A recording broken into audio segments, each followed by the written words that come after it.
Njia ya tano, kutambua muda wako wa nguvu. Kila mtu ana muda wake wa nguvu, lakini si kila mtu anaujua.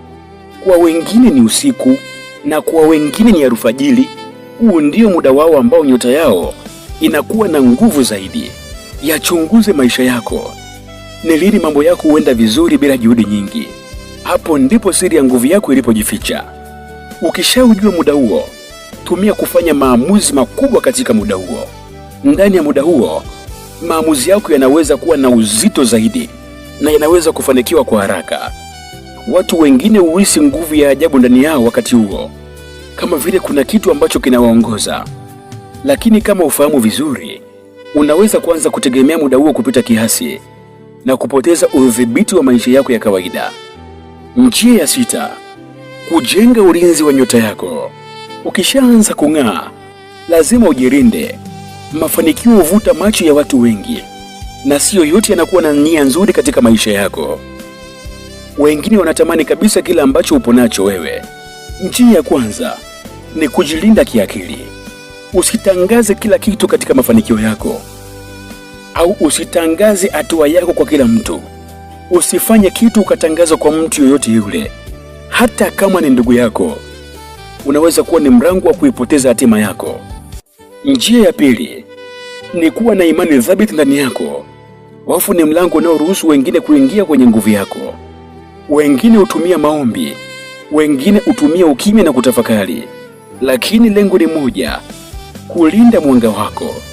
Ukiacha kujilinda, unaweza kushangaa mafanikio yako yakipotea ghafla bila sababu.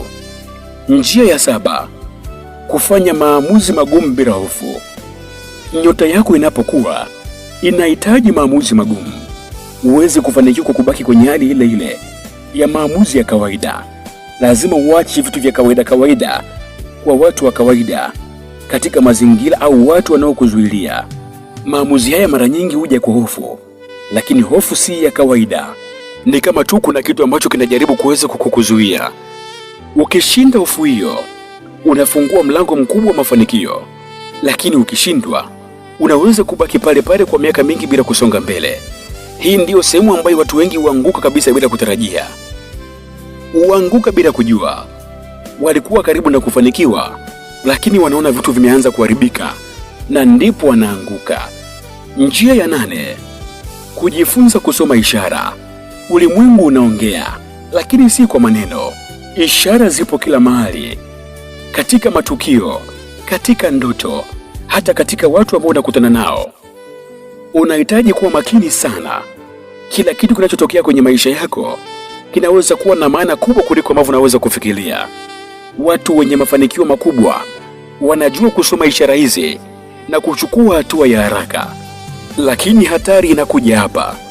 Unapoamua kutafsiri kupita kiasi, unaweza kuanza kuona ishara hata pale ambapo hakuna. Ndiyo maana unahitaji utulivu wa akili na umakini mkubwa kabisa. Njia ya tisa, kukubali mabadiliko ya ghafla. Nyota inapokuinua au nyota inapoinuka, maisha hubadilika ghafla. Unaweza kupoteza marafiki wa karibu yako, unaweza kupoteza kazi au mazingira ambayo umeweza kuyazoea. Hii si kwa bahati mbaya, ni sehemu tu ya mabadiliko. Watu wengi huogopa au kuweza kurejea nyuma, lakini wale wanaoendelea mbele ndio wanaofika mbali. Kubali mabadiliko hata katika hali ya kutisha, lakini wale watu wanaoendelea mbele, ndani yake kuna siri kubwa kabisa ya kuweza kufanikiwa. Lakini usipokuwa tayari, mabadiliko hayo yanaweza kabisa kukuacha ukiwa umechanganyikiwa na kupoteza mwelekeo. Hii ni njia ya hatari kabisa, lakini ina matokeo makubwa sana. Njia ya 10, kutambua bei ya mafanikio yako. Narudia tena, kutambua bei ya mafanikio yako. Ndiyo, ni kweli kabisa. Hakuna mafanikio yasiyokuwa na gharama. Kadri nyota yako inavyong'aa, ndivyo unavyolipa bei kubwa kabisa ya mafanikio yako. Inaweza kuwa muda wako, mahusiano yako, au hata amani ya ndani ya moyo wako. Watu wengi wanaotamani mafanikio makubwa hawaujui kabisa upande huu wa giza. Ukikubali kulipa bei hiyo, unaweza kufika mbali sana. Lakini ukishindwa, unaweza kupoteza kila kitu kwenye maisha yako. Hii ndiyo siri ambayo watu wengi huweza kuificha. Mafanikio yao yana upande wa kutisha. Sasa umeijua njia hii msikilizaji? Lakini kuna swali moja. Je, huko tayari kuzifuatisha njia hizi au utachagua kubaki salama?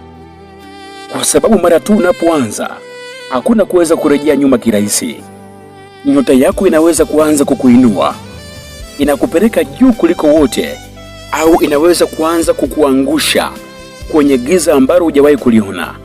Kaa macho msikilizaji, kaa makini na kumbuka, sio kila anayefanikiwa anasimulia ambako ameweza kufikia au anakisimulia chanzo cha mafanikio yake. Mimi sina la ziada. Naitwa Pastor Jonathan Alex. Mungu akubariki sana.